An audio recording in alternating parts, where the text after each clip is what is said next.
Ce soir-là, Tommy dînait en compagnie de ses parents. Son père, qui, pour une fois, était rentré tôt de son travail, regardait les informations à la télé. Les images défilaient sur l'écran intégré au mur de la salle à manger. Des images terribles de la guerre contre les Inuits qui durait depuis des décennies. Tommy chipotait du bout de sa fourchette dans son assiette. Et il aurait bien aimé se détacher son regard du mur écran, mais il n'y parvenait pas. Ses yeux suivaient, horrifiés, le cortège des prisonniers Inuits, hommes, femmes et enfants, qui avançaient, tête baissée, entre deux rangs de policiers armés jusqu'aux dents, pour disparaître derrière les hauts murs de prison sordides. Tommy savait que les Inuits ne sortiraient jamais de ces fortifications terrifiantes, juste parce qu'ils étaient différents, parce qu'ils étaient des mutants. On ne savait pas pourquoi l'humanité avait commencé à muter. À cause de la pollution, du réchauffement climatique, de la profilation des centrales nucléaires, des OGM. Quoi qu'il en soit, des femmes se mirent à donner naissance à des bébés apparemment normaux, mais qui, vers l'âge de 10 ans, développaient des pouvoirs extraordinaires.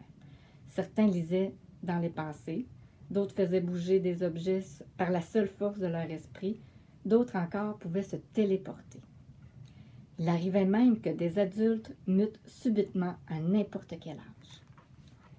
Les gens ordinaires prirent peur et se sentirent menacés par ces êtres étranges dont le nombre ne cessait de croître. Les Inuits, comme on les surnomma, furent pourchassés, arrêtés, jetés en prison ou même tués. On les reconnaissait d'une manière très simple. Au moment de leur mutation, ils leur poussaient une bosse sur la nuque. En fait, un mini-cerveau supplémentaire qui leur permettait de développer tous ces pouvoirs particuliers. Dans le fond, Tommy était persuadé que les humains qui n'avaient pas de pouvoir étaient jaloux des Inuits. Il était sûr qu'ils auraient aimé se téléporter. Ça coûtait moins cher que de prendre l'avion. Ou déplacer des objets par la pensée, c'était moins fatigant. Tommy eut le plus grand mal à ne pas passer sa main sur sa nuque. Il frissonna et serra plus fortement sa fourchette pour empêcher ses doigts d'aller tâter l'excroissance de la taille d'une noix qui commençait à grossir sous ses cheveux. Heureusement, ceux-ci étaient assez longs pour le dissimuler. Il devait rester discret et ne pas dévoiler ce terrible secret qui le rongeait, l'empêchait de manger et lui donnait des cauchemars la nuit. Inquiet que ses parents remarquent son attitude étrange, il les observa un instant. Sa mère coupait le reste du rôti en tranches épaisses et juteuses et son père était concentré sur les informations. Aucun des deux ne semblait troublé par le triste spectacle qui n'en finissait pas de se dérouler devant eux. C'est ce genre de comportement qui laissait Tommy penser que ses parents étaient comme tous les autres, qu'ils détestaient les Inuits et approuvaient la politique mondiale, c'est-à-dire l'éradication de toute race de ces mutants qui terrifiaient les humains. C'est pourquoi il n'osait pas parler de sa transformation. À plusieurs reprises, il avait tenté de se confier à sa mère si douce, ou même à son père, les rares fois où il n'était pas rentré trop tard le soir. Son père était fonctionnaire dans un ministère et voyageait beaucoup. Mais à chaque fois, il s'était dégonflé, gardant ses angoisses et ses questions pour lui. Et si ses parents avaient peur de lui? S'ils le rejetaient, le mettaient en prison comme ces pauvres enfants qu'il venait de voir sur ses murs écrans. La voix de son père le fit sursauter et revenir à la réalité. À la télé, on montrait le président de la République en train de faire un discours sur la nécessité d'enfermer les Inuits, entouré d'un tas de journalistes qui brandissaient les micros sur son nez. « Quand même, dit le père de Tommy, ce président a un charisme incroyable. Pas étonnant qu'il soit réélu depuis 10 ans. Avec lui, notre pays est entre bonnes mains. » La mère de Tommy fit un grand sourire. « Tu as raison, chérie, et je continuerai à voter pour lui tant qu'il se représentera. » Son mari hocha la tête d'un air satisfait. L'angoisse de Tommy monta d'un cran. Comme il avait eu raison de ne pas parler à ses parents. Jusqu'ici, il avait réussi à cacher sa petite bosse grâce à ses cheveux longs, mais il se demandait pendant combien de temps encore il parviendrait à berner ses parents, ses copains d'école et sa maîtresse. Pour le moment, il s'efforçait de ne pas trop y penser. Il ne voulait surtout pas imaginer ce qui se produirait le jour où ses proches découvriraient qui il était réellement. Trop angoissé pour terminer son dîner, il posait sa fourchette sur le bord de son assiette. « Tu n'as plus faim ?» demanda sa mère en le regardant d'un air inquiet. « Non, tu m'as bien servi, j'ai assez mangé » s'excusa Tommy. Il ne fallait surtout pas que ses parents se fassent du souci pour lui et que l'idée leur prenne de faire venir un médecin. Il lui fit un sourire et qu'il espérait convaincant et se leva. « Est-ce que je peux aller dans ma chambre? »« Oui, bien sûr. » Sa mère lui rendit son sourire et se tourna vers la télévision. Dans sa chambre, Tommy se mit à réfléchir. Si quelqu'un découvrait qu'il était un humide, il devait s'enfuir, quitter sa maison, son lit douillet, ses jouets. Il ne reverrait plus jamais ses parents. À cette pensée, ses yeux se remplirent de larmes. Où pourrait-il se cacher? Chez son grand-père, peut-être? Celui-ci s'en ficherait complètement de savoir que son petit-fils était un mutant. Lui-même faisait des trucs bizarres, comme jouer de la trompette entre ses mains jointes ou toucher le bout de son nez avec sa langue. C'était une bonne idée. Grand-père le protégerait en attendant que cette guerre idiote se termine et que Tommy puisse sortir de sa cachette et retrouver ses parents. Ce jour-là, comme personne n'aurait plus peur des humides, ses parents seraient contents de le revoir. Ils lui diraient qu'il leur avait beaucoup manqué et que finalement, c'était ridicule de rejeter son fils à cause d'une boule sur sa nuque. Tommy se mit au lit en échafaudant son plan de fuite. Il allait préparer un sac à dos, y mettre des vêtements, son argent de poche et quelques boîtes de biscuits aussi, sans oublier son livre préféré et un paquet de bonbons pour se remonter le moral face aux épreuves qu'il aurait certainement à affronter. Il mit du temps à s'endormir. Mentalement, il répétait sans cesse les étapes de sa fugue, la liste de ce qu'il devait apporter, les glisseurs qu'il aurait à prendre pour se rendre chez son grand-père. Finalement, il sombra dans un sommeil agité, hanté de cauchemars dans lesquels il était poursuivi par des policiers qui lui tiraient dessus et par le président de la République en personne qui ressemblait à son père et qui le montrait du doigt à sa mère en lui disant « Votre fils est une honte pour le pays !» Tommy ne s'en rendit pas compte, mais c'est cette nuit-là qu'il devint un humide.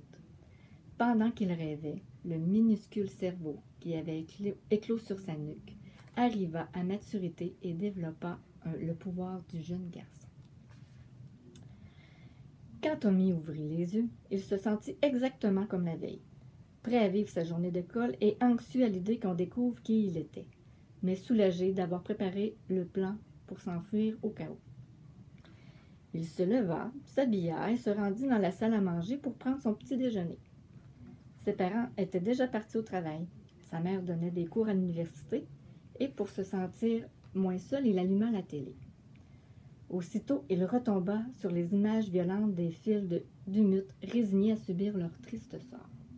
Mais cette fois, il se passait quelque chose d'étrange. Les silhouettes des mutants étaient entourées d'un halo argenté. Tommy fronça les sourcils. La télé avait-elle un problème? S'était-elle déréglée la veille? Ou alors, c'était lui qui voyait de drôles de choses? Devait-il en parler à ses parents ce soir? En secouant la tête, le garçon décida de s'abstenir. Il ne devait rien dire ou faire qui pourrait mettre la puce à l'oreille. Il devait rester ordinaire, s'arranger pour ne pas se faire remarquer. Si la télé avait une défaillance, ses parents s'en apercevraient et appelleraient le réparateur ou achèteraient une nouvelle. Ce n'était pas son problème, après tout. Il continua à regarder le reportage, une séquence de portraits sur l'entraînement des policiers de la brigade anti-mutant. Certains, mais peu nombreux, diffusaient aussi ce halo argenté autour de leur silhouette. Le journaliste qui enchaîna sur le sujet suivant n'en avait pas, lui. Mais le présentateur de la météo, oui. Mais quel était donc ce mystère? Tommy commença à manger ses céréales sans grand appétit, tout en continuant à étudier l'étrange phénomène. Il changea de chaîne pour constater que c'était pareil partout. Inquiet, il zappa sur un dessin animé. Au moins, là, les animaux un peu fous de l'épisode avaient la même allure que d'habitude. Le mystérieux auréole ne concernait donc que les humains. De plus en plus paniqué, Tommy éteignit précipitamment la télé, Le silence retomba dans la pièce. L'estomac noué, il se sentit incapable de terminer son bol de céréales. En rêvassant, Tommy regardait les rues défiler à travers la vitre du glisseur qui l'amenait à l'école.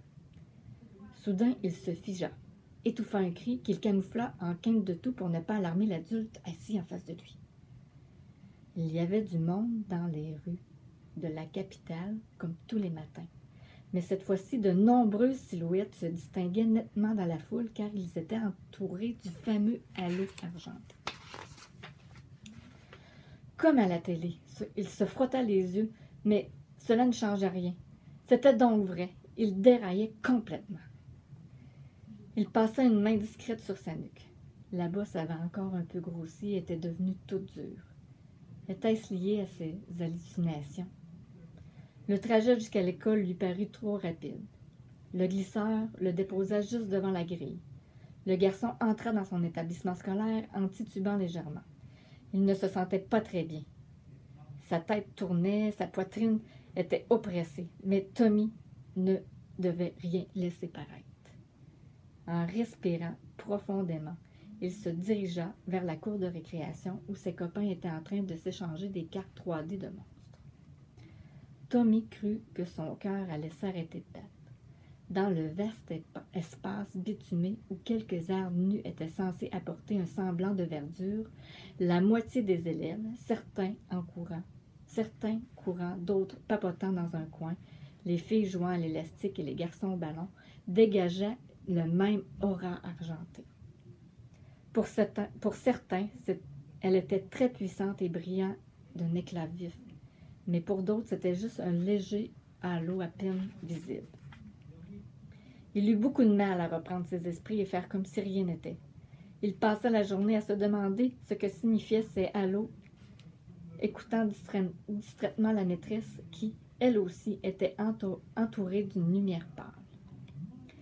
Tommy dut se rendre à l'évidence. Près de la moitié de la population qu'il croisait possédait cette couronne étincelante.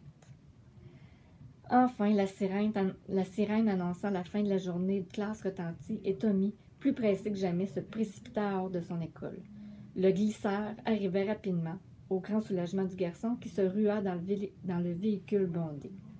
Serré entre deux passagers, il ferma les yeux pour ne pas voir les hommes et les femmes qui brillaient autour de lui, leur regard perdu dans le vague.